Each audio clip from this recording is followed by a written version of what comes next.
Hey everybody, it's just another Brick Life and I am here with you for another minifigure review. Here we have 4 minifigs, part of the superhero team family, the Fantastic Four. So these were created by Engineerio and they look pretty cool. They are,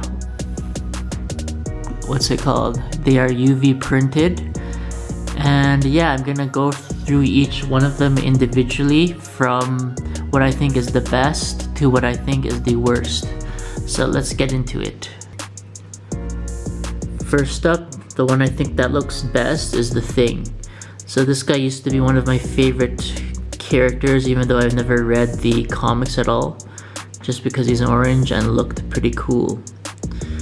So he comes with very nice UV printing on the front, as well as on the left arm and right arm. We turn this fella around. There's also back printing and printing on his noggin.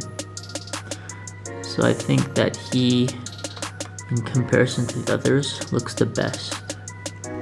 And here's just a quick shot of the Thing beside a comic book version of the Thing. My second favorite minifigure from this series is the Invisible Woman, Sue Storm. So the genuine Lego parts on this are the hair, that right blue arm, and the head. And the rest are third-party pieces because other than prototypes, Lego has not released any official translucent minifig parts.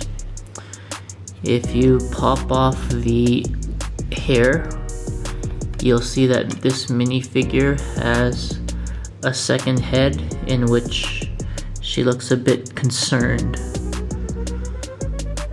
So this one is really cool looking. For me, the coolest part is the translucent pieces that were used to show her invisibility power.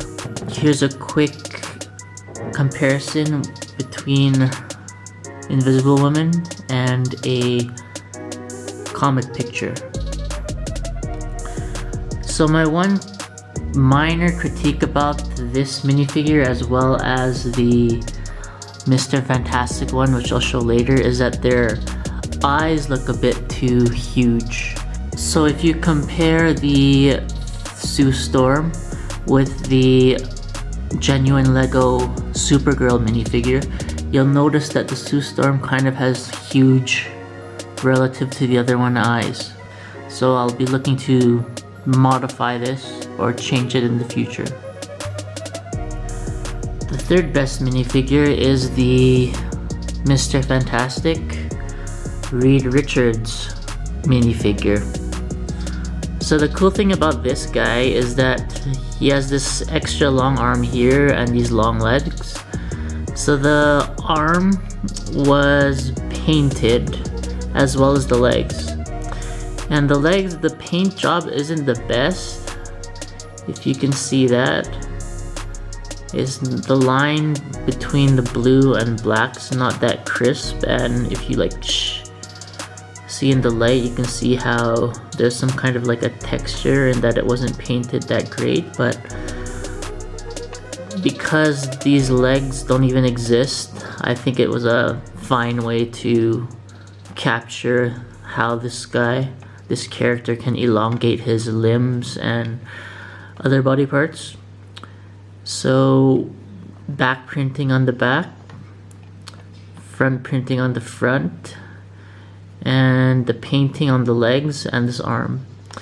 And this hair, I believe it uses the hair from Ra's al Ghul, which gives it the white or genuine Lego white highlights in the hair, whereas this guy in the comics has brown hair. So maybe in the future I'll just create my own brown hair.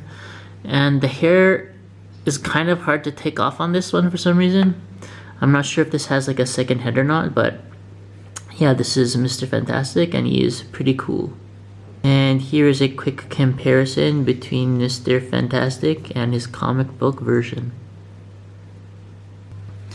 And saving the worst for last, or fourth best, if you want to look at things with glass half full, is our friend Johnny Storm, the Human Torch.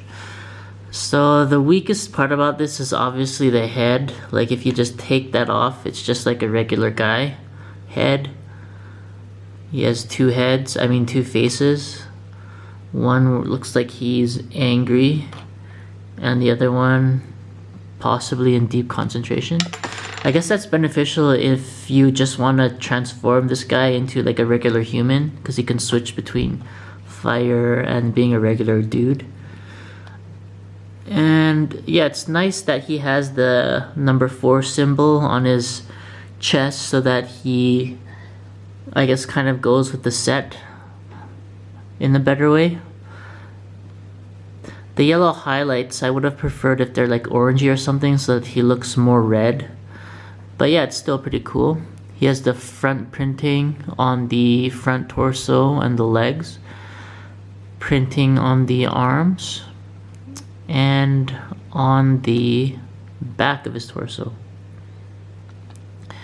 And here I'll show you what I mean when I say it doesn't really capture what his fire version in the comic books look like, but still a pretty cool figure, and I'm a completionist, so I just got all 4 of them.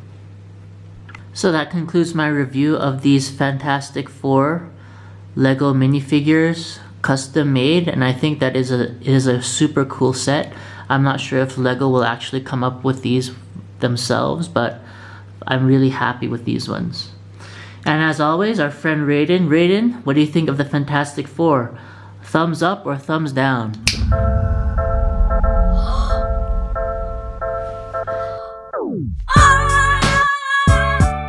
And that concludes this Lego custom minifigure review. So I hope you enjoyed. Please comment, like, and subscribe, and we'll see you in the next video.